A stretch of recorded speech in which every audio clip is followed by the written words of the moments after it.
মাননীয় প্রধানমন্ত্রী, আপনাকে স্পষ্ট ভাষায় বলি, এই বাংলার জমিনে আমি আপনার বাবার যেইভাবে বিচার দেখেছি, আমিও চাই সেফুদ্দাম, রুচি, রিনা, বিনা, সিনা, মিনা নামে যারা আমার নবীর বিরোধিতা করেছে, রসুলের অবমাননা করেছে, ইন্টারপোলের তাদের শাস্তি বাংলার জমিনে দিতে হবে হবে হবে, ঠিক কিনা? আসসালামু আলাইকুম ওয়া রাহমাতুল্লাহি ওয়া বারাকাতুহু। ইন্নাল হামদালিল্লাহ নাহমাদুহু ওয়া নাস্তাঈনুহু ওয়া নাস্তাগফিরুহু ওয়া নু'মিনু বিহি ওয়া নাতাওয়াক্কালু আলাইহি ونعوذ بالله من شرور أنفسنا ومن سيئات أعمالنا من يهده الله فلا مضل له ومن يضلله فلا هادي له ونشهد أن لا إله إلا الله وحده لا شريك له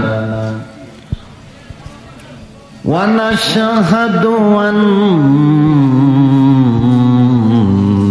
سيدنا وحبيبنا وشفيعنا ونبينا ومولانا محمدا عبده ورسوله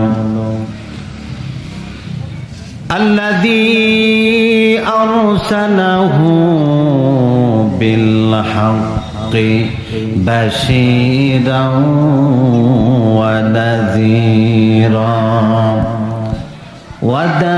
وداعيا إلى الله بإذنه وسراجا منيرا. أما بعد فقد قال الله تعالى في كلامه المجيد والفرقانه الحميد: أعوذ بالله من الشيطان الرجيم. بسم الله الرحمن الرحيم. يا أيها الذين آمنوا كلوا من طيبات ما رزقناكم واشكروا لله إن كنتم إياه تعبدون. وقال رسول الله صلى الله عليه وسلم: طلب كسب الحلال فريضة بعد الفريضة. وقال في شان حبيبه ومحبوبه ومعصومه ومخبرا وآمرا: إن الله وملائكته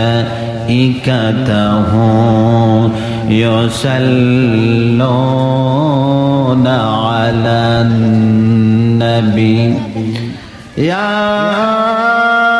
أيها الذين آمنوا صلوا عليه وسلموا تسليما اللهم صل على জোরে জোরে প্রাণ খুলে যারা বাইরে আছেন জান্নাতের বাগানে বসে পড়েন, যারা দাঁড়িয়ে আছেন মেহেরবানি করে বসে পড়ুন। যারা জান্নাতের মেহমান তারা জান্নাতের বাগানে বসবে, যারা জান্নাতের মেহমান না তারা কিন্তু অযথা বাইরে থাকবে, ঠিক কিনা? একটু প্রাণ খুলে দুরুদে পড়ি আল্লাহুম্মা সাল্লি আলা সাইয়্যিদিনা মাওলানা মুহাম্মদ ওয়া আলা আলি সাইয়্যিদিনা। আর জোরে জোরে আল্লাহুম্মা সাল্লি আলা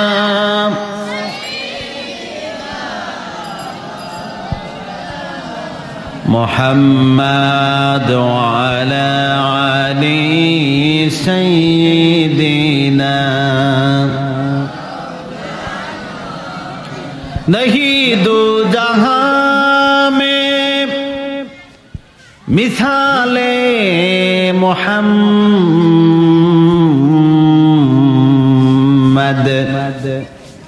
कमाले खुदा है जमाले मोहम्मद अल्लाहुम्मा सल्ली अला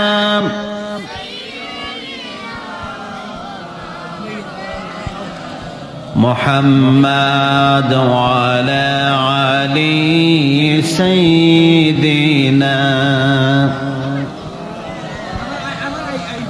একটু জিকির করি লা ইলাহা ইল্লাল্লাহ লা ইলাহা ইল্লাল্লাহ লা ইলাহা ইল্লাল্লাহ লা ইলাহা। আর জোরে জোরে লা ইলাহা ইল্লাল্লাহ লা ইলাহা। সুবহানাল্লাহ ওয়ালহামদুলিল্লাহ সুবহানাল্লাহ ওয়ালহামদুলিল্লাহ লা ইলাহা ইল্লাল্লাহ লা ইলাহা ইল্লাল্লাহ লা ইলাহা লা ইলাহা লা ইলাহা। হাসবি রব্বি জাল্লাল্লাহ মা ফি কলবি গায়রুল্লাহ নূর মুহাম্মদ সাল্লাল্লাহ লা ইলাহা ইল্লাল্লাহ লা ইলাহা। সুবহানাল্লাহ ওয়ালহামদুলিল্লাহ লা ইলাহা লা ইলাহা ইল্লাল্লাহ মুহাম্মাদুর রাসূলুল্লাহ সাল্লাল্লাহু আলাইহি ওয়াসাল্লাম। আমার সামনে উপস্থিত আমার বাবার বসি বাবারা, নজওয়ান ভাইরা, স্কুল কলেজ মাদ্রাসা ইউনিভার্সিটি অধ্যয়নরত আমার ছাত্র ভাইরা, বিশেষ করে এই জান্নাতি বাগান কোরআনের বাগান কাবুতপুর হাফিজিয়া মাদ্রাসার কোরআন পিপাসু ছাত্র ভাইরা, ছোট্ট সোনারমণি সাথী ও বন্ধুরা, প্রধান অন্তরালে অবস্থিত আমার সম্মানিত মা মুগনিরা, সকলের খেদমতে নিবেদন করছি আবারও সালাম বাদ মুবারক। আসসালামু আলাইকুম ওয়া রাহমাতুল্লাহি ওয়া বারাকাতুহু। সম্মানিত সুধী, আপনারা কি সবাই ভালো আছেন? আমি কি আপনাদের এলাকার সন্তান না? আমার জন্য কি আপনারা দোয়া করেন না? আমি আপনাদেরকে নিয়ে গর্ব করি। আমি আপনাদের দোয়ায় আগামী শুক্রবারে ঢাকা বুড়িগঙ্গা পার হয়ে কালীগঞ্জ এরিয়ায় আমার একটা মাহফিল। আমি যখন মৌলভীবাজার অতিক্রম করি আমার এলাকাকে নিয়ে গর্ব করি। এটা আপনাদের গর্ব না? তাই যারা বাইরে আছেন আমি মেহেরবানি করে আপনাদের সামনে অনুরোধ করব, যেহেতু এখানে আমার মিডিয়ার জনপ্রিয় মিডিয়া যারা এখানে এসেছেন তারা বড় বড় হুজুরের ওয়াজ রেকর্ড করেন, আপনাদের মামুনের ওয়াজ চলছে, তারা রেকর্ড করতেছেন, ঠিক কিনা? এখন যদি কম দেখা যায় তাহলে আমি লজ্জা পাবো না? আজকের মাহফিল যদি খালি থাকে এটা আমারও লজ্জা, আমার এলাকাবাসীর লজ্জা, ঠিক কিনা?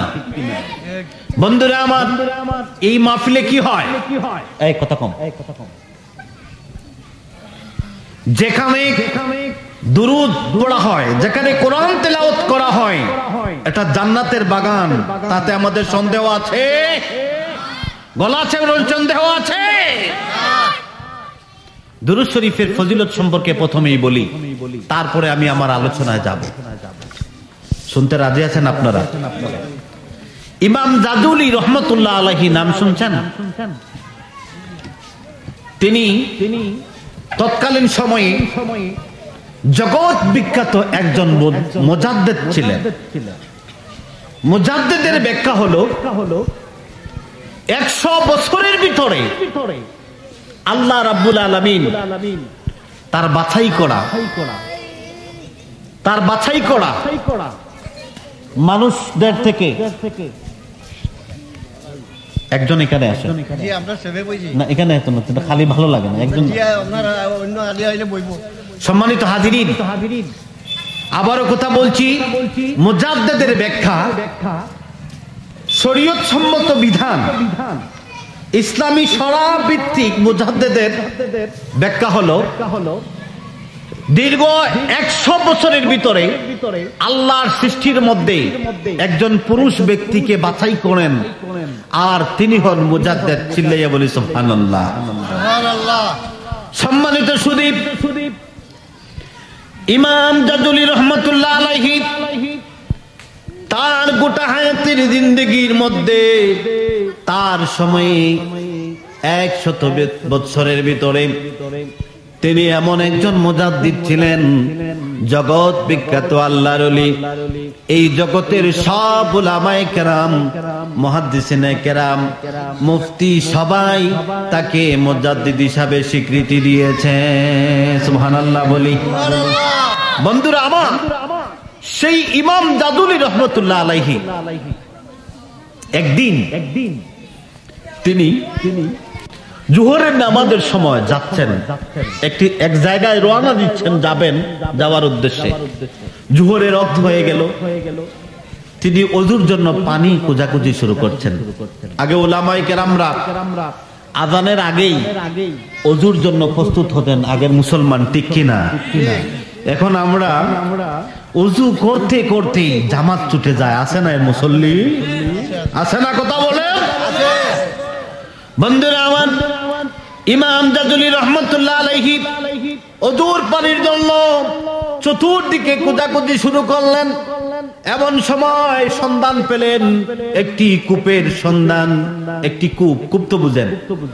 আমি ভেঙে আমার এলাকা, এখানে টান দেব না, আমি এখানে লাসাবো না, পারিও না। এটা আমরা জিকিরের তালে তালে প্যান্ডেলও ছিঁড়তে পারি, এখানে বেয়াদবি হবে, তাই আস্তে আস্তে ভেঙে কথা বলতে হবে। কারণ আমার অনেক বাবা বসেছেন, অনেক চাচা বসেছেন, আমার অনেক বড় এবং মানুষ এখানে বসেছেন। এখানে আমাকে শালীনতার সাথে কথা বলতে হবে। সম্মানিত সুধী, ইমাম জাজুলি ওযুর পানির জন্য একটা কুয়ার নিকটে গেলেন, গিয়ে দেখলেন সেখানে কুয়া থেকে পানি তুলতে কি লাগে? বালতি। তার মধ্যে কি লাগে? রশি। বালতির মধ্যে কি থাকে? রশি ছেড়ে বালতি দিয়ে কুয়ার ভিতর থেকে পানি তোলা হয়, ঠিক কিনা? তিনি সেখানে গিয়ে বালতি পেলেন না, চিন্তায় পড়ে গেলেন। আল্লাহর ওলি চিন্তায় বিভোর।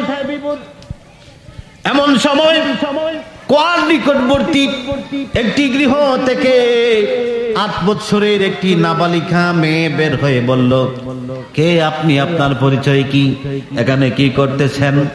বন্ধুরা আমার, ইমাম জাজুলি পরিচয় দিলেন, মাগো আমার নাম হচ্ছে ইমাম জাজুলি, আমি ওযুর পানির জন্য বালতি খুঁজতেছি। চিল্লাইয়া বলি সুবহানাল্লাহ।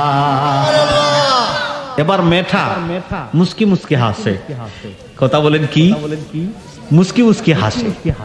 এখন একজন মুরব্বী মানুষ, বুজুর্গ মানুষ, একটা মানুষের কাছে যদি বালতি খুঁজে ওজুর জন্য, আর সে যদি মুস্কি হাসে, তাহলে রহস্য আছে না? রহস্য আছে না?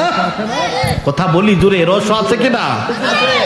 বন্ধুরা আমার, ইমাম জাজুলি রহমতুল্লাহ আলাইহি ওই নাবালিকাকে বললেন, আমার কলিজার টুকরা মা, বিনয়ের সাথে নিবেদন করছি, আমি তোমাকে পানির জন্য বালতি খুঁজলাম, তুমি কেন আসো?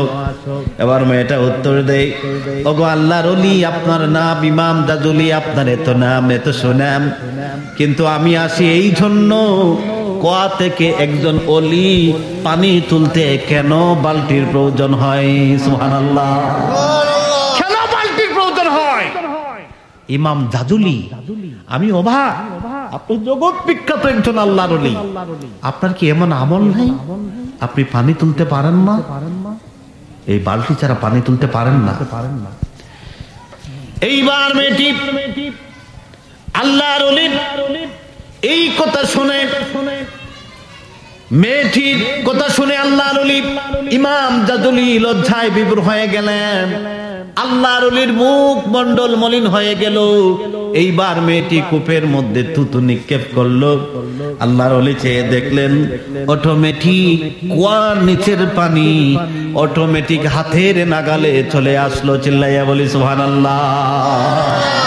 বন্ধুরা আমার, ইমাম জাজুলি বলেন, ওগো আমার মা জননী, 8 বছরের বালিকাকে বলেন, ওগো আমার মা জননী, তোমার কাছে আমি প্রশ্ন করি, কোন আমল, কোন এমন ইবাদত মাগো, বিনয়ের সাথে নিবেদন করি, আমাকে একটু শিক্ষা দেন, আমাকে একটু শেখার সুযোগ দেন।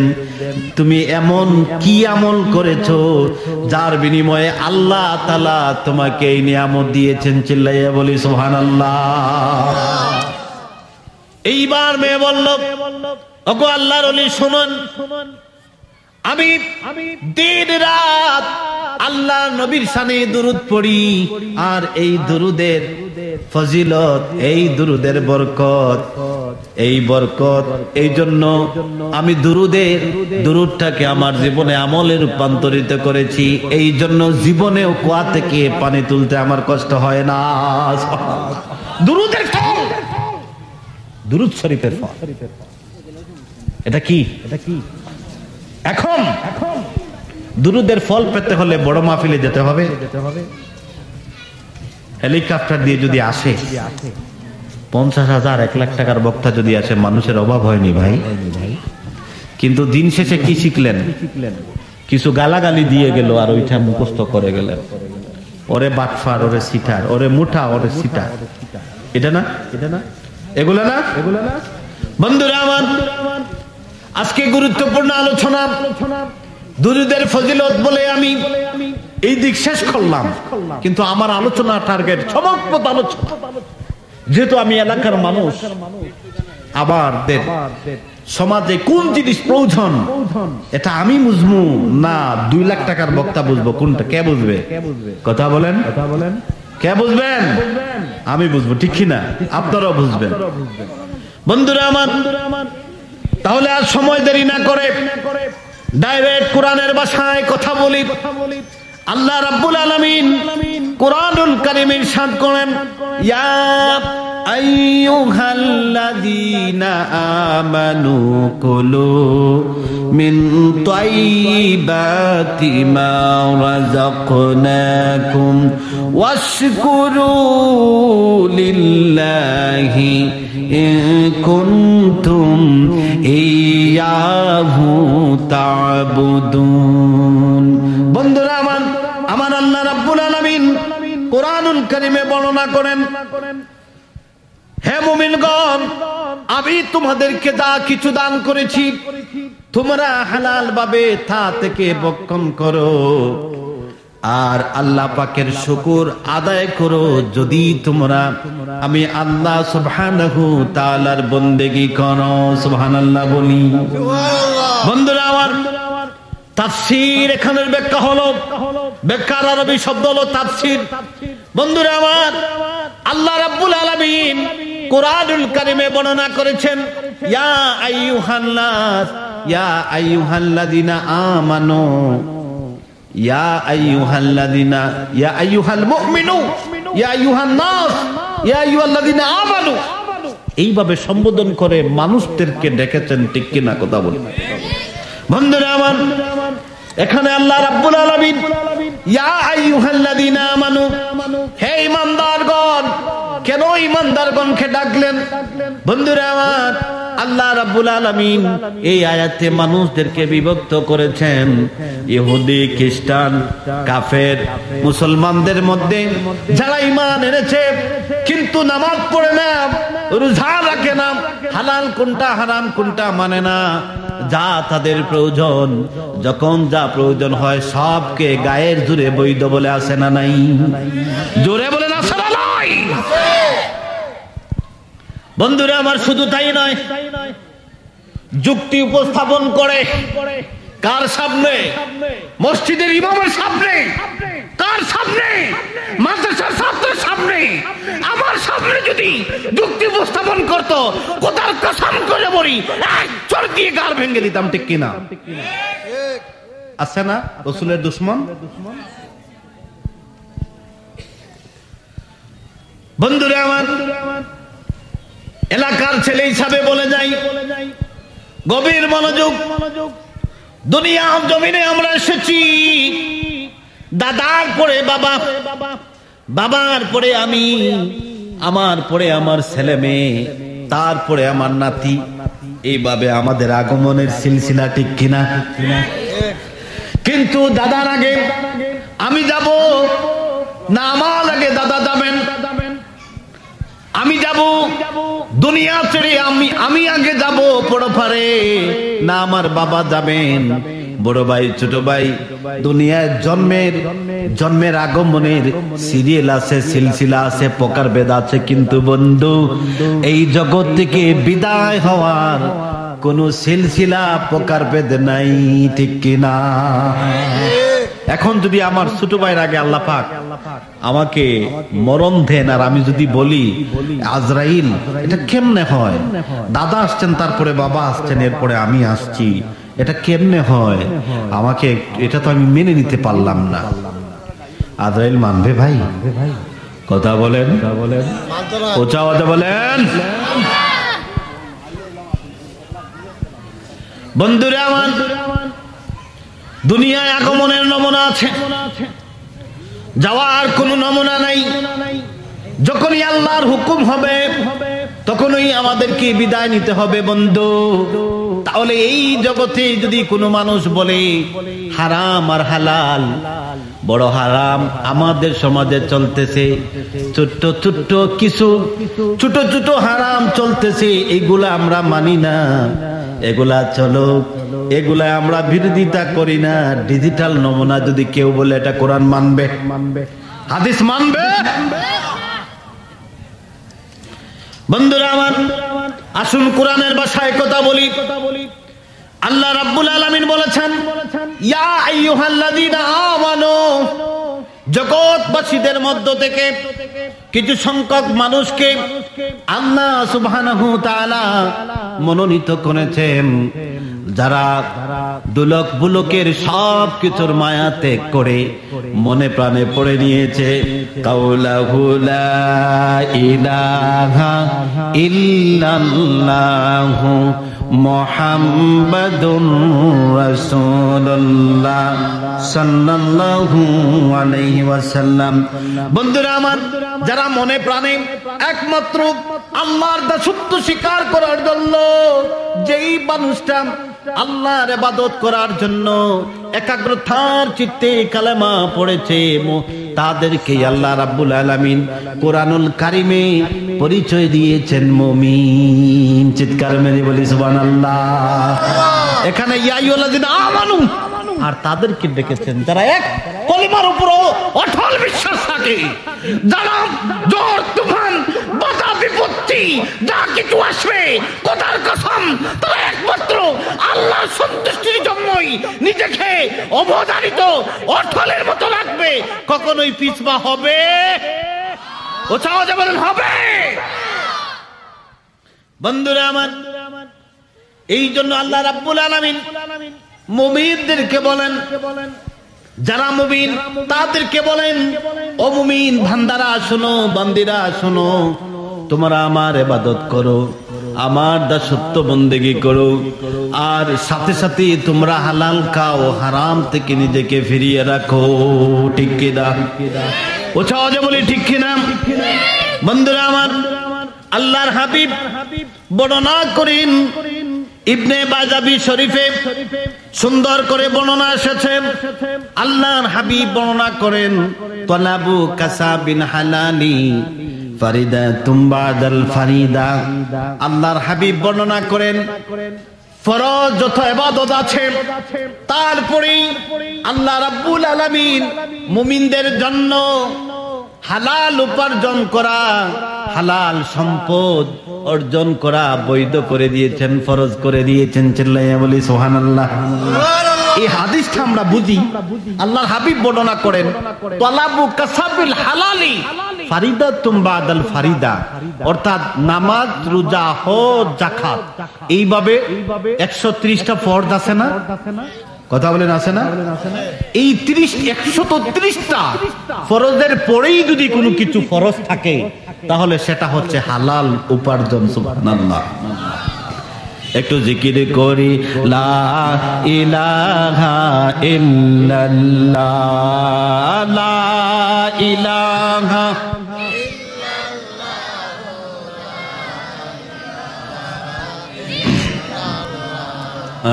লা ইলাহা, জোরে জোরে লা ইলাহা ইল্লাল্লাহ, লা ইলাহা।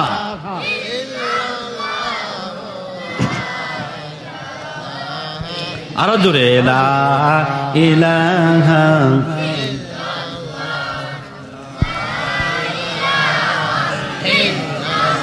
বন্ধুরা আমার, মুমিন যারা, কোরআনের ভাষায় মুমিন যারা, তাদের পরিচয় আমরা শুনলাম। এবার আপনাদের কাছে বলতে চাই, এই মুমিনদের একটা বিধান আল্লাহর হাবিব নির্ধারণ করে দিয়েছেন। সেই বিধানটা হলো আল্লাহ নবীর ভাষায় তালাবু কাসাবিল হালালি ফারিদাতুম বাদাল ফারিদা, নামাজ, রোজা, হজ, যাকাত, দান, সদকা সব কিছুর শেষে আল্লাহ রাব্বুল আলামিন তাদেরকে, আল্লাহ রাব্বুল আলামিনের হাবিব তাদের জন্য বিধান করে দিয়েছেন হালাল ভাবে, হালাল পন্থায়, বৈধ পন্থায় রুজি করা, আয় করা, সম্পদ বানানো। এছাড়া যদি কোনো মানুষ হালাল ভাবে সম্পদ উপার্জন না করে, মনে করে যদি আমি যা করছি আমি ওই জানি, মানুষ জানবে না, কেউ দেখবে না, আমি মসজিদের মুতাল্লি, আমি মাদ্রাসার সভাপতি, আমি এলাকার এমপি, আমি এলাকার মন্ত্রী, আমি এলাকার চেয়ারম্যান, আমি এলাকার পৌর মেয়র, আমি এলাকার উপজেলা চেয়ারম্যান, আমি এলাকার ইউপি সদস্য, আমার গোপনে গোপনে যা আছে ব্যবসা বাণিজ্য কেউ দেখবে না, কিন্তু মানুষ তো আমাকে ভালো জানে না। বন্ধু না, আপনি যদি মুমিন হন, একজন মুমিনের বৈশিষ্ট্য হলো নিজের জানকে, নিজের ইমানকে, নিজের সব কিছুকে বেঁধে রাখে একমাত্র আল্লাহর সন্তুষ্টি আর দিনের নবী মুহাম্মদ সাল্লাল্লাহু আলাইহি ওয়াসাল্লামের ভালোবাসা অর্জন। চিল্লাইয়া বলি ঠিক কিনা? বন্ধুরা আমার, এই জন্য আল্লাহর হাবিব হালাল উপার্জন সম্পর্কে সুন্দর করে বর্ণনা করেন। আল্লাহর হাবিব বলেন, আত-তাহিরুল আমিন মান নাবিয়িনা ওয়াস-সিদ্দীকিনা ওয়াস-শুহাদা। আল্লাহর হাবিব বর্ণনা করেন যেই মানুষটা হালাল ভাবে সম্পদ উপার্জন করে, হালাল ভাবে ব্যবসা বাণিজ্য করে, আল্লাহর হাবিব বললেন কিয়ামতের দিন তারা আল্লাহর নবী হযরতে আদম নবী আলাইহিস সালাম থেকে সমস্ত নবী রাসূল কিংবা আমার নবী মুহাম্মদ সাল্লাল্লাহু আলাইহি ওয়াসাল্লাম এবং সিদ্দিক আর শহীদগণের দলে থাকবে। চিল্লাইয়া বলি সুবহানাল্লাহ। হালাল যদি সম্পদ কোনো মানুষ অর্জন করে তাহলে কিয়ামতের ময়দানে তার মর্যাদা হবে নবীর, তার হাসর হবে, সে থাকবে নবীর দলে। সে থাকবে কার দলে? কথা বলি কার দলে? এবং সত্যবাদীদের দলে, সিদ্দিকের দলে, আর থাকবে শহীদগণের দলে। আমরা সিদ্দিকের দলে থাকতে চাই কিনা? আমরা শহীদগণের উত্তরসূরি কিনা? আমরা নবী রাসূলের উত্তরসূরি কিনা? বন্ধুরা আমার, এইবার আসি যে হুজুর আপনি শুধু হালাল অর্জনের কথা বললেন, আর এই জগৎটা ক্ষণস্থায়ী জগৎ, আমার আয়ে ধরে না, আমি যে ইনকাম করি আমার পরিবার চলে না, পরিজন চলে না, আমি একটু সুযোগ নিতে পারি কিনা? বন্ধু, আল্লাহর হাবিব যারা বলেন পরিবার পরিজনকে খুশি করার জন্য যারা অন্যায়ভাবে নিজেকে পরিচালিত করেছে তাদের সম্পর্কে আল্লাহর হাবিব সুন্দর করে বর্ণনা করেন। লাহমুন নাবাতা মিনাস সুহতি ওয়া কুল্লু লাহমুন নাবাতা মিনাস সুহতিন নারি আওলা বিহি। আল্লাহর হাবিব বর্ণনা করেন কোন মানুষ যদি হারাম খাদ্য ভক্ষণ করে তার শরীরের মাংসটা যদি গঠিত হয়, এই মানুষটার শরীরের গোশতটা জাহান্নামের জন্যই সর্বোচ্চ উপযুক্ত। নাউজুবিল্লাহ বলি। আমরা যদি একটু মেহেরবানি করে বলি, এদিক সেদিক, এই যে ক্যামেরা আপনারা দেখেন নাই, আমার দিকে লক্ষ্য করেন, ক্যামেরা আপনারা দেখেন নাই, বাইরে যারা কথা বলতেছেন আমি অনুরোধ করব বলবেন না,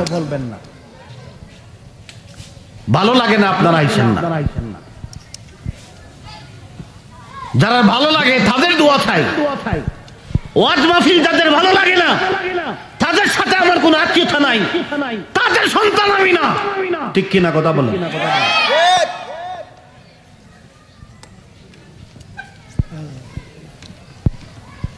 খারাপ লাগে? আপনাদের মামুন যদি একতারা দুতারা সেতারা বেতারা যদি বাজাইতো তাহলে মনে আরো ভালো লাগতো।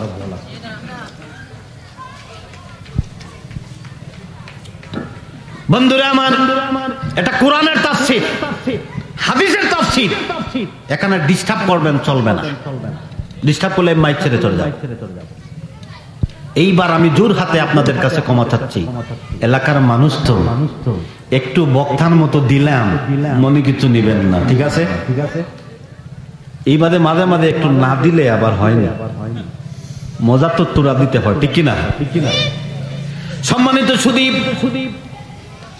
আল্লাহর হাবিব বর্ণনা করেন এই জগতে যারা হালাল জিনিসকে উপেক্ষা করে, হালাল জিনিসকে পিছনে ফেলে দিয়ে হারামের পিছনে যারা দৌড়ায় তাদের সম্পর্কে আমার নবী মুহাম্মদ সাল্লাল্লাহু আলাইহি সাল্লাম বর্ণনা করেন। এই হাদিস খানা তিরমিজি শরীফের হাদিস বন্ধু। আল্লাহর হাবিব বর্ণনা করেন লাহমুন নাবাতা মিনাস সুহতি ওয়া কুল্লু লাহমিন নাবাতা মিনাস সুহতিন নারু আওলা বিহি। আল্লাহর হাবিব বর্ণনা করেন যেই মানুষ হারাম ভক্ষণ করলো, হারাম খাওয়ার পর যেই মানুষটার দেহে গোশত গঠিত হলো, ওই মানুষটার দেহ আল্লাহর হাবিব বর্ণনা করেন জান্নাতের জন্য উপযুক্ত নয়, বরং ওই মানুষটা জাহান্নামের জন্য সবচেয়ে বেশি উপযুক্ত। নাউজুবিল্লাহ বলি, উচ্চ আওয়াজে বলি নাউজুবিল্লাহ। কিছু বলবেন বন্ধুরা আমার?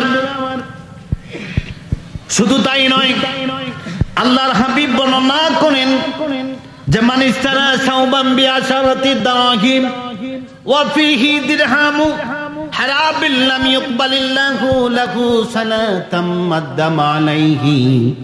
আল্লাহর হাবিব বর্ণনা করেন, হারাম সম্পর্কে বর্ণনা করেন, একটা মানুষ যদি মানিস্তানা শাওবান বিআশারাতি দারাহিম, একটা মানুষ যদি 10 টাকা দিয়ে 10 দিরহাম দিয়ে যদি একটি জামা বা একটি কাপড় কিনে, আর ওই কাপড় যদি পরিধান করে, ওই কাপড়ের মধ্যে একটা টাকা যদি হারাম পন্থায় সংযুক্ত তাকে উপার্জন যুক্ত হয়ে যায়, তাহলে ওই কাপড় পরিধান করলে ওই মানুষটার নামাজ জীবনে আল্লাহর দরবারে কবুল হবে না।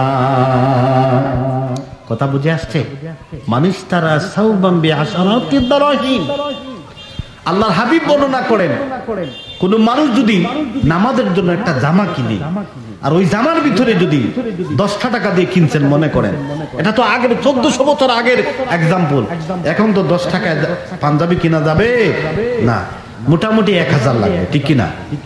এই 1000 টাকার ভিতরে যদি একটা টাকা সুদ এবং ঘুষ, ছোট হারাম, কেউ দেখে না, নিয়ে নেই, আছে না আমাদের এখানে? এইভাবে টেবিলের তলে এটাকে বলে উপহার। ঘুষের নাম কি? কথা বলি, ডিজিটাল যুগ, ঘুষের নাম উপহার, আর সুদের নাম কি? ইন্টারেস্ট। কি কথা বলি? ইন্টারেস্ট। আর আরেকটা কি আছে? সুদ, ঘুষ, আরেকটা আছে জুলুম। আরেকটা কি আছে? এই সাদা দিতে হবে, না হলে বাঁচার উপায়, না হলে এক পাড়ে 2 টুকরা, আছে না নাই? এটা কিন্তু এরা কিন্তু সোনার ছেলে আছে ভাই। দেখেন একটা সংসদ সদস্য হয়ে কুলাঙ্গার আমার রাসূলের ওয়ারিস যারা উলামায়ে কেরামদেরকে মাথা গর্ধনা মটকে দেওয়ার হুকুম ঘোষণা দিয়েছে, আমি বলবো এরা নবীর উম্মত নয়, এরা কুলাঙ্গার, এরা বদমাইশ, এরা সন্ত্রাসী, ঠিক কিনা বলুন? আছে না? তার নাম ইসকন না লিসকন? কথা বলেন। কাজ করেছে ইসকনের কাজ। আবার ভোটের সময় আসলে দেখবেন বলে আমি প্রতিদিন তাহাজ্জুদ পড়ি। আমি বলবো ভাই আয়। আল্লামা মামুনুল হক তিনি যেই দলের হন, তাদের সাথে যে আমাদের মতানৈক্য ছিল তারা সব সমাধান করে এখন আহলে সুন্নাত ওয়াল জামাত, কোনো ভেদাভেদ তাদের মাঝে নাই। শুধু তারা বসে মিলাদ পড়ে আর আমরা দাঁড়িয়ে পড়ি। মিলাদ হচ্ছে মুস্তাহাব। মিলাদ কি? কেউ যদি মিলাদ না পড়ে তার মুসলমান থেকে তার নাম কাটা যাবে। কেউ যদি মিলাদ পড়ে সেও মুসলমান, যে পড়লো না সেও মুসলমান, কিন্তু যে পড়লো সে সওয়াবের মালিক হলো। কিন্তু কেউ যদি বলে যে মিলাদ নাই, আলহামদুলিল্লাহ তারা মিলাদ মেনে নিয়েছে, চিল্লাইয়া বলি সুবহানাল্লাহ।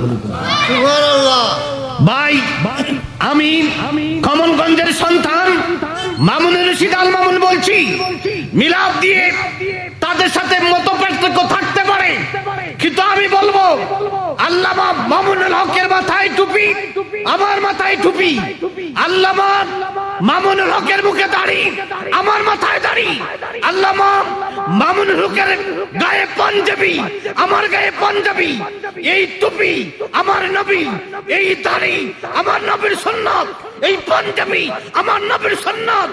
যারা ইসকন নিসকন বিসকন, যারা ছোট্ট বাচ্চাদেরকে দিয়ে প্রসাব করে দিয়েছ, তারপর মামুনুল হকের ছবি প্রসাব করে তুমি মনে করো নাই মামুনুল হক মুমিন, মামুনুল হক সাহেবের বিরোধিতা করেছ। আমি বলবো তুমি আমার নবীর বিরোধিতা করেছো, ঠিক কিনা? তুমি আমার নবীর বিরোধিতা করেছো, পাঞ্জাবের বিরোধিতা করেছো, আমার নবীর দাড়ির বিরোধিতা করেছো, ঠিক কিনা?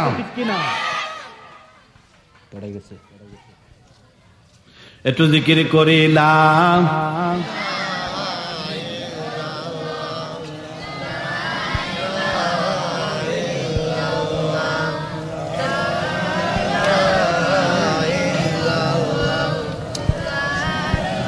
একটু জোরে জোরে লাম।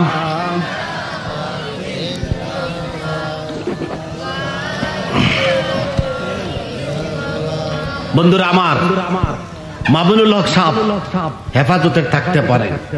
টুপিটা কি মামুনুল হক সাহেবের বাবার? পাঞ্জাবিটা কি মামুনুল হক সাহেবের বাবার? দাড়িটা কি মামুনুর সাহেবের বাবার? এটা কার?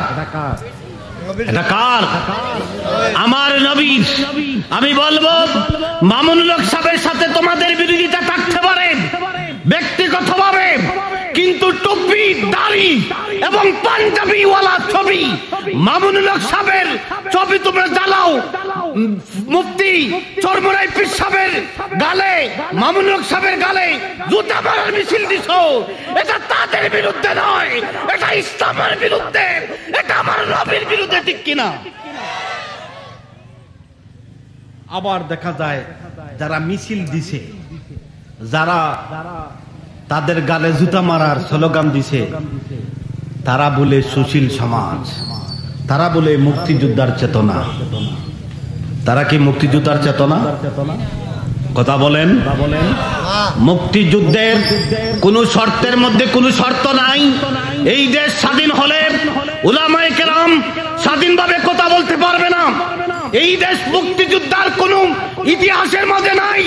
উলামায়ে কেরামরা অন্যায়ের বিরুদ্ধে কথা বলতে পারবে না, তাদের গান মটকানো হবে, তাদের মুখ বন্ধ করা হবে, এটা কেউ বলতে পারবে না। যে বলবে, আমি বলবো তারা মুক্তিযোদ্ধা বিরোধী, ঠিক কিনা? তারা ইসলামের বিরোধী। এ বন্ধু, তুমি কি ভাবছো? তুমি কি ভাবছো? বুড়িগঙ্গায় বাসাবা, তোমার মুখ জবান আজকে ওপেন, তুমি বলছো বুড়িগঙ্গায় উলামায়ে কেরামকে বাসাবে। চিন্তা করে দেখো, করোনা কালীন সময়ে তোমার কোন মায়ের বন্ধু, যখন তোমার মা, যখন তোমার বাবার লাশ জমিনে পড়ে আছে, কেউ তাকে গোসল দেয় না, কেউ তাকে ধরে না, কেউ তাকে খাবার দেয় না, সেই সময় এই টুপিওয়ালা, সেই সময় এই দাড়িওয়ালা, সেই সময় এই পাঞ্জাবিওয়ালা মানুষরা শেষ গোসল, জীবনকে বাজি রেখে শেষ গোসল দিয়েছে, কাফন পরিধান করিয়েছে, জানাজা দিয়েছে, ঠিক কিনা? তুমি চিন্তা করো না, তুমি মনে করো না তোমার আজকে ক্ষমতা আছে তাই যা ইচ্ছা তাই বলবা। আমি তোমাকে সাবধান করে দিচ্ছি, মুসলমান সবাই সাক্ষী থাকেন যে এমন ঘোষণা আসতে পারে। আল্লাহর কাছে দোয়া করি গত বাসুক না, যদি করোনার মহামারী আসে, সেই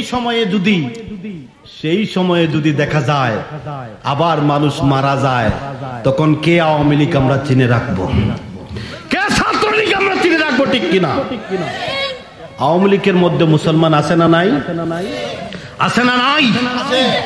আপনারা লিখিত ভাবে হোক, আপনাদের মৌখিক ভাবে হোক, আপনারা এই বেয়াদব এমপিদের বিরোধিতা করেন, নতুবা আপনারা নবীর উম্মত থাকবেন? কেন থাকবেন না? আমার মন সাক্ষী দিচ্ছে, এই বাংলার জমিনে ওলি আল্লাহ আছে না নাই? জোরে বলেন, আছে না নাই? রাতের গভীরে দিনের জন্য আমার বিশ্বাস এই বাংলার জমিনে লাখো লাখো ওলি আল্লাহর চোখের পানি পড়ে। বন্ধু, তোমরা ভুল করেছো, তওবা করো। আমি মনে করি যদি তাদের চোখের পানি একবার মুখের কথার সাথে মিলে যায়, আল্লাহ, যারা রসুলের টুপিতে প্রসাব করেছে, যারা রসুলের দাড়ি মাখা ছবিতে রসুলের সুন্নতকে উপর প্রসাব করেছে, জ্বালিয়ে দিয়েছে, তাদের বিচার করো। তোমরা কিন্তু আর বেশি দিন থাকতে পারবে? এই দেশ স্বাধীন হয়েছে মুক্তিযোদ্ধাদের পরিশ্রমে, ওলি আল্লাহদের চোখের পানিতে, ওলি আল্লাহদের দোয়ায়, খানকায় খানকায়, মাদ্রাসায় মাদ্রাসায়, মসজিদে মসজিদে, দিনে রাতে ওলি আল্লাহরা তসবির দানা টিপেছে, আল্লাহ আল্লাহ বলেছে, আর চোখের পানি ছেড়ে আল্লাহর কাছে মুনাজাত করেছে, ঠিক কিনা? বন্ধুরা আমার, কথা ছিল ছোট্ট হারাম আর বড় হারাম, এই হারাম কুরদের শাস্তি কেমন হবে বন্ধু? আমার নবী মুহাম্মদ সাল্লাল্লাহু আলাইহি সাল্লাম সুন্দর করে বর্ণনা করেন, মানিস্তারা সাওবাম বিআশারাতিন ফিহি দিরহামু হারামিন লাম ইকবালিল্লাহু লাহু সালাতাম মাদামাই আলাইহি। কোন মানুষ যদি একটা জামা বাজার থেকে খরিদ করে এনে 10 দিরহাম দিয়ে যদি আনে, তার মধ্যে যদি 1 টাকা সুদ ঘুষের তাকে যাই বলেন সুদ ঘুষ বললে মানুষ বাধা দেয়। সুদ ঘুষ বললে কি বাধা দেয়? এটা ডিজিটালে নাম পরিবর্তন হয়। এই আমি সুদ করি না, আমি ঘুষ করি না। আপনি সুদ বলেন কেন, ঘুষ বলেন কেন? এটা পরিবর্তন। ইন্টারেস্ট বলেন, হাদিয়া বলেন, উপহার বলেন, আর ক্ষমতা বলেন, ঠিক কিনা? বন্ধুরা আমার, এমন অবস্থা আপনারা খুঁজে দেখবেন, ডাক্তাররা পর্যন্ত এখন ঘুষ খায়। এটা ঘুষ না ভাই, উপহার। কি উপহার? কোম্পানির লোকজনরা, প্রত্যেক কোম্পানি মাঠে ময়দানে ছেড়ে দিয়েছে, যদি পুশিং না দেয় তাহলে ডাক্তারও ভিজিট দেয়, স্লিপ করবে। বন্ধুরা আমার, শুধু তাই নয়, আমি একদিন ইসলামী ব্যাংকে প্রশ্ন করেছিলাম, বন্ধু আপনারা ইসলামী ব্যাংক মুদারাবার ভিত্তিতে আপনারা মানুষদেরকে ব্যবসার পুঁজি দেন, মেহেরবানি করে আমাকে কিছু সুযোগ দেন। তারা বলল, ভাই আপনি এই করতে হবে, সেই করতে হবে, তারপরে মেমো করে দিবেন, তারপরে আমরা মাল দেব। এবার হিসাব নিকাশ করে দেখলাম যে এখানে এমন অবস্থা, বাংলাদেশ সরকারের যত সরকারি ব্যাংক আছে তার চেয়ে 3 গুণ বেশি সুদ। নাউজুবিল্লাহ বলি। বন্ধুরা আমার, কিছু কাদিয়ানির উত্তরসূরিরাম ব্যাংক এনজিও নামে আমাদেরকে ঋণ দিচ্ছে। কাকে? আমার স্ত্রীর ছবি, আমার স্ত্রীর ভোটার আইডি কার্ড অথবা আমার মাকে সদস্য করে ঋণ দিচ্ছে। দেয় না? কথা বলেন, দেয় না? বন্ধুরা আমার, মেয়েদেরকে ঋণ দেয়, পুরুষদেরকে ঋণ কম দেয়, আছে না নাই? কথা বলেন। এটা উপহার। এটা কিসের উপহার জানেন? ঋণওয়ালা মানুষ ঋণ নিল, নেওয়ার পরে কিস্তির ছাড় বাড়ির ভাই সাহেবকে, বড় ভাই সাহেবকে আর যোগাযোগ লাগে না, ডাইরেক্ট অটোমেটিক বাবিকে ফোন করে ঢুকে। কথা আছে না নাই? আছে না নাই বলেন? বন্ধুরা আমার, না এইটা করা যাবে না, এটা ইহুদিদের কাজ। আমরা যদি আমাদের মা, আমাদের বোন, আমাদের স্ত্রীকে পরপুরুষের সামনে যদি ওপেন করি, তাহলে আমাদের মহাসাগরের মতো বিপদ। মহাসাগর কেউ কি নৌকা দিয়ে পার হতে পারবো ভাই? পারবেন? মহাসাগর পরিমাণ বিপদ। আল্লাহর হাবিব মুহাম্মদ সাল্লাল্লাহু আলাইহি ওয়াসাল্লাম সুন্দর করে বর্ণনা করেন, সালাসাতুল লা ইয়াদখুলুল জান্নাত আবাদা। 3 প্রকারের মানুষ কোনদিন আল্লাহর তৈরি জান্নাতে প্রবেশ করবে না। 1 নম্বর হচ্ছে দায়ুস ব্যক্তি। বন্ধুরা আমার, দায়ুস কারা? যে পরিবারের অভিভাবক তার স্ত্রী, মা, বোন, উপযুক্ত মেয়েকে পর পুরুষের সামনে যেতে নিষেধ না করে, সেই ব্যক্তি কি? দায়ুস। বন্ধুরা আমার, তথ্য প্রযুক্তির যুগ, ফেসবুকের যুগ, এখন তো ডাইরেক্ট চাচাতো ভাই, ফুফুতো ভাই, মামাতো ভাই, 8ম শ্রেণীতে মেয়ে পড়ে, 9-এ পড়ে, এরা উপযুক্ত না? উপযুক্ত না? উপযুক্ত। বন্ধুরা আমার, ওয়াদের সূচনাতেই বলেছিলাম, ইমাম জাদুলি রহমতুল্লাহ আলাইহি এই পানি খুঁজতেছেন, পানি, কুয়ার পানি তুলতে পারতেছেন না, কিন্তু একটা 8 বছরের মেয়ে দুরূদ শরীফের আমলের বিনিময়ে কুয়াতে থুতু দেওয়া মাত্রই পানি উঠে। কি করে? পানি উঠে। আর এখন 8ম, 9ম, 10ম, একাদশ, দ্বাদশ, ইউনিভার্সিটি, ভার্সিটি যা কিছু আছে, এখানে যারা মেয়েরা পড়ে, যদি মা বলে, মারে একটু বন্ধ কর, ঘুমা, ফজরের নামাজ পড়তে হবে, বড় চুপ করে বলবে, মা তুমি কি বুঝো, আমি নেটে ঢুকেছি। আছে না নাই? কথা বলেন। বন্ধুরা আমার, এই কাজের বিরোধিতা করবেন। আপনার মেয়েকে, বিবিকে, স্ত্রীকে, মাকে পর পুরুষ থেকে হেফাজত করবেন। যদি আপনি না করেন, আপনি কোনদিন আল্লাহর তৈরি জান্নাতে যেতে পারবেন না। আল্লাহর হাবিব 2 নম্বরে বলেন, ওয়ারজানাতু মিনান নিসা, এমন সংখ্যক মহিলা জান্নাতে যেতে পারবে না যারা পুরুষের ন্যায় হাঁটে এবং জোরে জোরে কথা বলে, আওয়াজ দিয়ে কথা বললে চিল্লায়। আছে না নাই? আছে না নাই? বন্ধুরা আমার, বিরাগীর মাঝেও এসে গেছে রাসূলের হাদিস, মহিলারা পুরুষের ন্যায় হাঁটতে পারবে না এবং জোরে কথা বলতে পারবে না। এর মানে মেয়েদের আওয়াজ ঘরের বাইরে যাবে। বুঝে আসছে কথা? কিন্তু আমাদের এলাকায় দেখা যায় বিভিন্ন দরবারে মহিলা পিরানি আসে না, জিকির দেয়, দেয় না? এরপরে কি দেয়? মিলাদ দেয়, ইয়া নবী সালামু আলাইকা, দেয় না? এরপরে দোয়া করে। এটা কোথায়? এটা তো ইসলামের বিধান না, এটা তো ইসলামের বিধান না। বলুন এটা ইসলামের শত্রুতা, ইসলাম বিদ্বেষী কাজ, ঠিক কিনা বলুন? যেই দরবার হোক, আমার কোনো স্বার্থ নাই, হাদিসের বিপক্ষে যা যাবে আমরা বিরোধিতা করব কিনা বলেন? এখন বর্তমান সমাজে ভাস্কর্য এসেছে, আসে নাই? কি ভাস্কর্য? কি সুদের পরিবর্তে নাম হয়েছে ইন্টারেস্ট, আর মূর্তির পরিবর্তে নাম হয়েছে ভাস্কর্য, টেচু। টেচু কি? টেচু। শেফুদা নামে আমার এক ভাই মুক্তিযোদ্ধা দাবি করেন। আমার মনে হয় না মুক্তিযোদ্ধার সার্টিফিকেটে ভুল লেখা আছে। আবার বলে নিজেকে জিন্দাপি, আবার নিজেকে অনেক আহলে সুন্নাত ওয়াল জামাত সবুজ টুপি পড়েছি বলে ফতোয়া দেন। যেভাবে যে ভাষায় তিনি কথাবার্তা বলেন, আমি মনে করি না তিনি মুসলমান, ঠিক কিনা? মুসলমান মনে করেন? আমি আমার রাষ্ট্র মিডিয়ার যে ভাইরা আছেন আপনাদেরকে উদ্দেশ্য করে বলি, আমার এই ডাক আপনাদের মিডিয়ার মাধ্যমে পার্লামেন্ট পর্যন্ত যেন যায়। আমরা দেখেছি মাননীয় প্রধানমন্ত্রী তার বাবা কুখ্যাত খুনি ছাড়া ইন্টারপোলে বিদেশ থেকে ফাঁসি দিয়েছেন। আমরা নবীর উম্মত, ঠিক কিনা বলেন? প্রধানমন্ত্রী নবীর উম্মত কিনা? রাসূল বলেছেন মা বাবা আত্মীয় স্বজন ধন সম্পদ আওলাদের উপরে যারা আমাকে ভালোবাসবে তারা আমার উম্মত।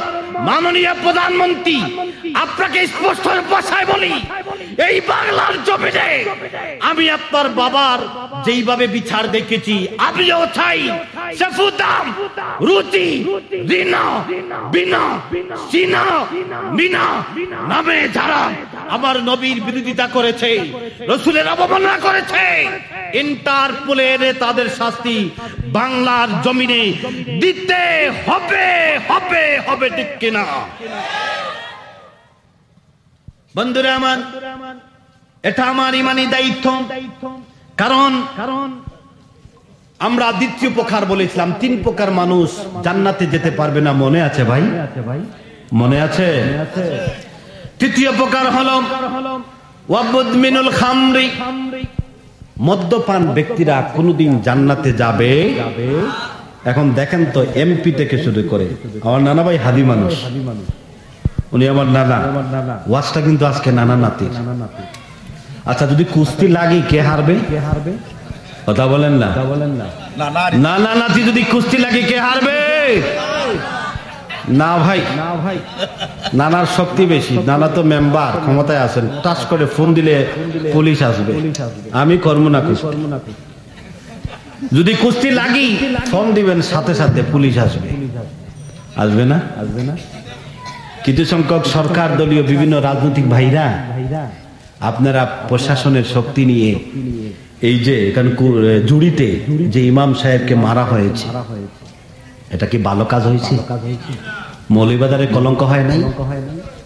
কলঙ্ক হয় নাই? বন্ধুরা আমার, আমরা যদি এই বাংলাদেশে খুঁজি দেখা যাবে আমাদের অসংখ্য শাসক দিনের বেলা তারা বিচার করে, সমাজে নেতৃত্ব দেয়, ভালো ভালো কথা বলে, এবং বিচারের দাওয়াত দিলে বলে আমাকে হাত দিয়ে দিতে হবে। ঘুষের নাম রামপাশার একজন বিচারী মানুষ, আমার পরিচিত মানুষ, উপজেলা চৌমুনাতে একটা বেতাল লাগছে, বিচারী সাহেবকে দাওয়াত দেওয়া হয়েছে। বিচারী সাহেবকে কি দেওয়া হয়েছে বলেন? দাওয়াত। আমি বললাম, ফোন করে বললাম যে ভাই সাহেব আপনি অমুক তারিখ আসতে হবেন, বলে ওকে পাঠাও। শেষে বলে ভাই আমাকে ফোন করে বলছেন তার ভিজিট দিতে হবে। বললাম যাও, এখন তো ওনাকে সারা তো বিচার হবে না, তা যাও ভিজিট দিয়ে তুমি ভিজিট উনার হালাল করো, আমিও যতদিন বাঁচবো সেই কথা বলবো মানুষের সামনে, ঠিক কিনা? উনি গেছেন, ভিজিট দেওয়ার পরে বলে চাচা 1000 টাকা আপনাকে দিলাম আমার বিচারে আসবেন। তিনি 1000 টাকাটা এটা কি বলে, এই যে এই জায়গায় না না, টুমর টুমর বলেন, টুমর।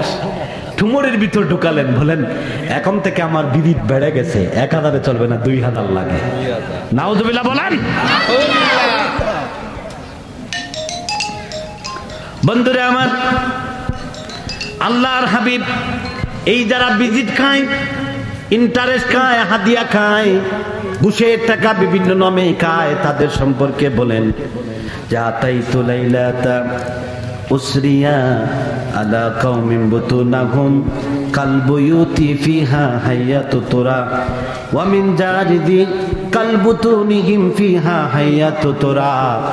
আল্লাহ নবী বর্ণনা করেন, মেরাজ রজনীতে আমি দিনের নবী মুহাম্মদ সাল্লাল্লাহু আলাইহি ওয়াসাল্লাম যখন উর্দু আকাশে ভ্রমণ করলাম, একদল মানুষের সামনে হাজির হলাম। মানুষদেরকে দেখতে পেলাম, তাদের ফেসগুলো আল্লাহ রাব্বুল আলামিন বড় বড় ঘরের ন্যায় তৈরি করে দিয়েছেন। শুধু তাই নয়, আমি আরো দেখলাম তাদের পেটের ভিতরে বড় বড় সাপ ঘোরাঘুরি করে। শুধু তাই নয়, আমি দিনের নবী আরো দেখলাম তাদের পেট ছিদ্র করে জমিনে সাপ পড়ে। এই অবস্থা দেখে আমি দিনের নবী জিবরিলকে প্রশ্ন করলাম, ইয়া জিবরাইল, তারা কারা? আল্লাহ নবীর উত্তরে জিবরিল আমিন উত্তর দিলেন, কালা হাওলা ইকা কালা তরিবা, ওগো দয়াল নবী, তারা হচ্ছে আপনার উম্মত যারা দুনিয়ার জমিনে ইন্টারেস্ট, ঘুষের নামে হাদিয়া, বিচারের নামে ভিজিট খেয়েছে। নাউজুবিল্লাহ বলি। তাদের এই অবস্থা হবে। আল্লাহ পাক যেন আমাদের এই সমাজে এই হারাম এবং অবৈধ পন্থা ছেড়ে দিয়ে বৈধ পন্থা অর্জন করার তৌফিক দেন। আমরা যারা এখানে আছি, আপনাদের কাছ থেকে আমি এখন ওয়াদা নিব। এই জন্য বন্ধু, আপনারা বলতে পারেন যে ভাস্কর্য, মূর্তি, এরপরে এটা বৈধ সেটা বৈধ, এগুলা উলামায়ে কেরাম কেন বলবে? বন্ধু, কোরআনে আল্লাহ পাক বলেছেন, কুনতুম খাইরা উম্মাতিন উখরিজাত লিন-নাসি তা'মুরুনা বিল মা'রুফি ওয়া তানহাউনা আনিল মুনকার। তোমরাই আমার পক্ষ থেকে মনোনীত, প্রেরিত শ্রেষ্ঠ জাতি, কারণ তোমরা যখনই অন্যায় দেখবে, আমার পক্ষ থেকে তোমরা বাধার প্রাচীর হয়ে দাঁড়াবে। যখনই তোমরা ভালো কাজ দেখবে, তার উৎসাহ সহযোগিতা করবে। চিল্লাইয়া বলি সুবহানাল্লাহ। এই জন্য বিচারের মালিককে, বিচারের মালিককে, বিচার পাওয়ার জন্য, অন্যায় বিচার পাওয়ার জন্য ভিজিট দিমু, কথা বলেন, ভিজিট দিমু, আমরা যেন ভিজিট থেকে বাঁচতে পারি। আল্লাহ পাক যেন তৌফিক দান করেন। আমি এলাকার ছেলে, দূর দূরান্তে রাত্রে অনেক জায়গায় যেতে হয়, অনেক বিপদের সম্মুখীন হই। আপনারা আমার জন্য দোয়া করবেন, রাজি আছেন? আমি কি দোয়া করব? এখানে ওলামায়ে কেরাম আছেন, তারা দোয়া করবেন। আমি আমার আলোচনা এখানে শেষ করছি। সবাই ভালো থাকেন, এবং বিশেষ করে মা বাবা, বড় ভাই বড় বোন, চাচা চাচি, দাদা দাদি যারা আছেন, তাদের জন্য অন্ততপক্ষে রাতের গভীরে আপনারা হোক বা নামাজের পরে হোক দোয়া করবেন। যদি দোয়া করেন, আল্লাহ রাব্বুল আলামিন, একজন ছোট্ট মানুষ যদি বড়দের জন্য দোয়া করে, আল্লাহ রাব্বুল আলামিন যারা সমাজে অনেক বড় হয়ে প্রতিষ্ঠিত হয়েছেন, আল্লাহ রাব্বুল আলামিনের হাবিব বর্ণনা করেন, এই দোয়াটা যারা করেছে বড় মানুষের জন্য, ওই ছোট্ট মানুষটিকে আল্লাহ রাব্বুল আলামিন অনেক বড় বানিয়ে দেন। ঠিক কিনা বলি? আল্লাহ পাক যেন আমাদেরকে এই সুযোগ দেন। আমরা উলামায়ে কেরাম হালাল যেটা হালাল বলবো, হারাম যেটা হারাম বলবো। এখানে কেউ বাধা দেও, ফাঁসি দেও, মারো, এতে আমরা ভয় পাই না। আল্লাহ পাক যেন দেশকে শান্তি করেন। কারণ বন্ধু, আল্লাহ পাকের হাবিব বলেন, ইন্নাল্লাহা তাইয়্যিবুল্লাহ ইউকবালিল্লাহু তাইয়্যিবা। আল্লাহ নবী বলে, নিশ্চয়ই আমার আল্লাহ পাক এবং পবিত্র। আল্লাহ অপবিত্র কোনো জিনিস পছন্দ করেন না, পবিত্র জিনিস পছন্দ করেন। এই জন্য অন্যায়ের বিরোধিতা করতেই হবে বন্ধু, আর ন্যায়ের পক্ষে থাকতে হবে। আসসালামু আলাইকুম ওয়া রাহমাতুল্লাহি ওয়া বারাকাতুহু। আল্লাহুম্মা আমিন। আল্লাহুম্মা সাল্লি ওয়া সাল্লিম ওয়া বারিক আলাইহি। আল্লাহুম্মা আমিন। আল্লাহুম্মা রাব্বানা যালামনা أنفسنا وإن لم تغفر لنا وترحمنا لنكونن من الخاسرين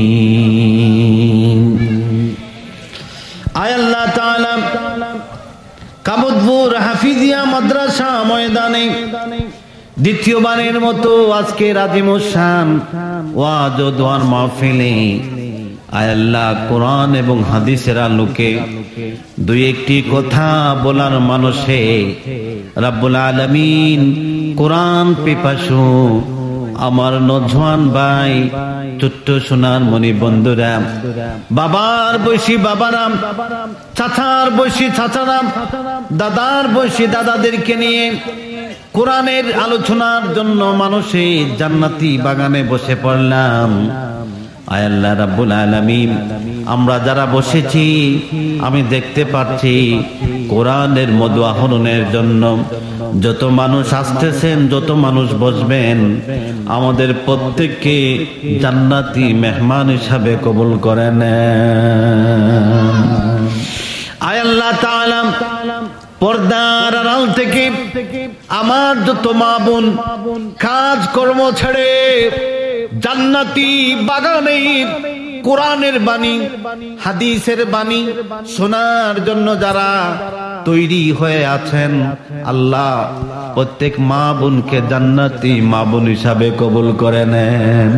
আল্লাহ এই মাহফিলে যত উলামায়ে কেরাম আসবেন, সবচেয়ে বড় গুনাহগার আমি, সবচেয়ে বাদ এবং ইলমহীন একজন মানুষ মাবুদ বসে পড়েছি।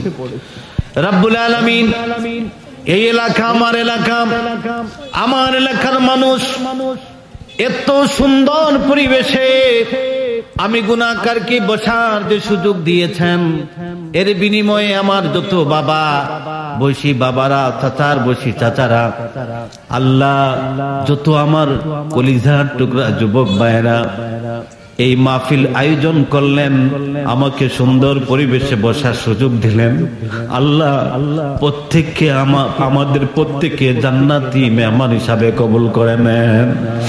রব্বুল আলামিন, এই মাহফিলের উসিলায় আগত যত মানুষ আসতেছেন, আমরা যারা বসে পড়েছি, খাস করে মাহবুদ কোরআনের মাহফিলের উসিলায় ওই কবর জগতে আমরা নিজ হাতে আমাদের দাদাকে রেখেছি, আমাদের দাদিকে রেখেছি, চাচাকে রেখেছি। আল্লাহ মাহবুদ অনেকের মাকে রেখেছেন, বাবাকে রেখেছেন। আল্লাহ মাটি দিয়ে এসেছি, কোনো খবর পাই নাই। রব্বুল আলামিন, আমার ছোট ভাই ডাকাতে ডাকে, আত্মীয় স্বজন দূর দূরান্তে বিদেশে থাকে, ফেসবুক, হোয়াটসঅ্যাপ, ইমো এবং ফোনের মাধ্যমে যোগাযোগ হয়, কিন্তু যারা আমরা ছোট থাকতে মাহবুদ ছোট্ট বয়সে আমাদেরকে কোলে নিয়ে আয় আল্লাহ তোমার দরবারে ফরিয়াদ করেছিলেন, বড় হওয়ার পর তাদের জন্য দোয়া করব, তাদের কবরে আমাদের উসিলায় নেকি পৌঁছবে মাহবুদ। কিন্তু এই পর্যায়ে আমরা যেতে পারি নাই। আল্লাহ আমাদের কবরবাসীর এই মকসুদকে কবুল করে নেন। আল্লাহ আল্লাহ আজকে দাদার কবরকে জান্নাতের বাগ বানিয়ে দিবেন। আল্লাহ দাদি, চাচা চাচি, আল্লাহ ফুফা ফুফু, খালা খালু, ভাই ভাবি, যত মানুষ কবরে প্রত্যেককে মাফ করে দিয়েন। আল্লাহ এই হাফিজি মাদ্রাসার উসিলায়, এই মাহফিল উসিলায় আল্লাহ শেষ পর্যন্ত আমাদেরকে কোরআনের আলোচনা শোনার সুযোগ দিন। আল্লাহ আয় আল্লাহ রাব্বুল আলামিন, দেশের যে কান্তি লগ্ন পরিবেশ, আল্লাহ কোরআনের মাহফিলের উসিলায় ভিক্ষা চাই, শান্ত পরিবেশ তৈরি করে দেন। রব্বিরহামহুমা কামা রাব্বায়ানি সাগীরা। আল্লাহ এই মাহফিলে অনেক মানুষ আছে মাহবুদ, এলাকায় অনেক মানুষ আছে, আজকে অনেকের মা বাবা কবরে মাহবুদ, এই মাহফিলের উসিলায় প্রত্যেকের কবরকে জান্নাতের বাগ বানিয়ে দিন। আল্লাহ আমার মতো যাদের মা বাবা হায়াতে বাকি, আল্লাহ তাআলা তোমার কুদরতি দরবারে ভিক্ষা চাই আমাদের এই নিয়ামতগুলা সুস্থ হালতে আল্লাহ শান্তিতে আমাদের সামনে বহু দিন বাকি রাখেন। আল্লাহ খাস করে মাবুদ, আমরা যারা সন্তান হিসাবে হাত বাড়িয়েছি আল্লাহ, আমাদের গুনার কারণে ভুলের কারণে আমাদের মা বাবাকে সমাজে লাঞ্ছিত করিও না আল্লাহ। আমাদের যত উস্তাদ কবরে প্রত্যেককে মাফ করে দেন আল্লাহ। এই জান্নাতি বাগানের উসিলায় এই এলাকার প্রত্যেকটি গড়ে রহমত নাদিল করে দেন। ওয়া সালামুন আলাল মুরসালিন ওয়ালহামদুলিল্লাহি রাব্বিল আলামিন। আমিন আমিন। লা ইলাহা ইল্লাল্লাহু মুহাম্মাদুর রাসূলুল্লাহ।